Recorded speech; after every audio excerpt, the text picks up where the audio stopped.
Last night I was drunkenly rewatching that 1990s X-Men cartoon, and there was some really plainly obvious stuff they were doing, and there was a couple of them that just like it was the Muir Island episode where Apocalypse is in disguise as like this scientist doctor guy who has developed a cure to being a mutant, and like he sets up shop in some island, Muir Island or whatever, and like these all these mutants just flock over there because they are not digging their mutant powers.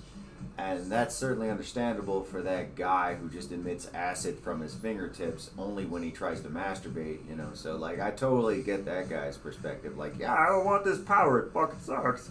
You know, and Rogue, the lady mutant who anyone she touches, like her skin, touches anyone's skin, their energy, vitality, and if they're a mutant, their powers go to her temporarily. The longer she holds on to them, the longer she holds on to those powers, so on and so forth.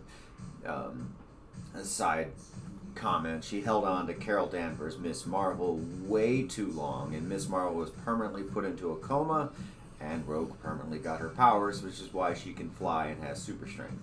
She doesn't get the fist beams and the other cool shit that Miss Marvel had, but that's fine. Captain Marvel, whatever. Anyways, so they're on this island, and like the X-Men are trying to go, no, your mutant powers are a gift. You shouldn't just deny that. And like that's such bullshit for them to hold that position to go, no, like the X-Men is compiled of the world's greatest mutants, or at least some of the world's greatest mutants, to where their powers are incredibly beneficial and helpful outside of Cyclops' ability to instantly vaporize anything he looks at. They're all just like, there's very little downside to being an X-Men.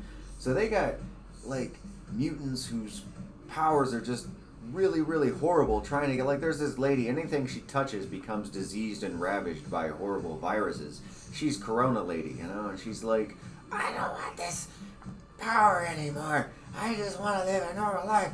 And the X-Men are like pretty much booing her for trying to make that decision. It's like, get off your fucking high horse, X-Men. Her life sucks. Alright, she's trying to improve things.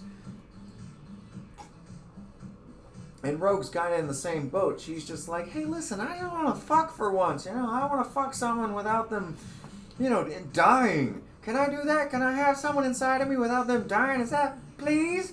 Obviously, it's a kid's cartoon, so they're not going to say that. They just go, I just want to touch someone. But that's what she means. She means, I just want to fuck someone. And, but she can't do that because they'll instantly die. Or no, they'll die within seconds. And it's a horrible, agonizing fate to do anything with Rogue. So she'd like to not do that. But, like, the X-Men are such hypocrites for, like, completely discouraging this mutant cure. Like, it's like, I get it. Like, Wolverine, you got no downside to your healing ability other than you would die if you didn't have it.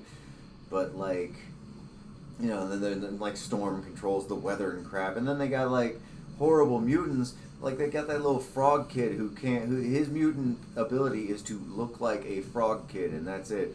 And the X-Men are still, like, just downplaying, like, this idea of getting rid of someone's mutation. It's like, listen, it's called a fucking mutation, for starters. Like, that's bad. I don't know.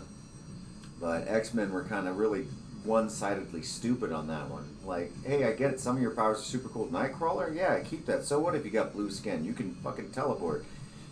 Anybody on the planet would easily lovingly take that power and have blue skin and kind of look like a demon. They'd be fine with it. Anyone and everyone, except for like ultra cultists, they wouldn't be fine with that. Then there was another episode I remember. This isn't what I was watching last night. The Muir Island episode. So I was just like, X-Men, you're fucking stupid. Stop it. Anyways, there was another episode where it's an alternate timeline. It's called Days of Future Past, where the X-Men kind of like, there's an alternate reality where Professor Xavier is killed in like the 1950s. I guess he's that old.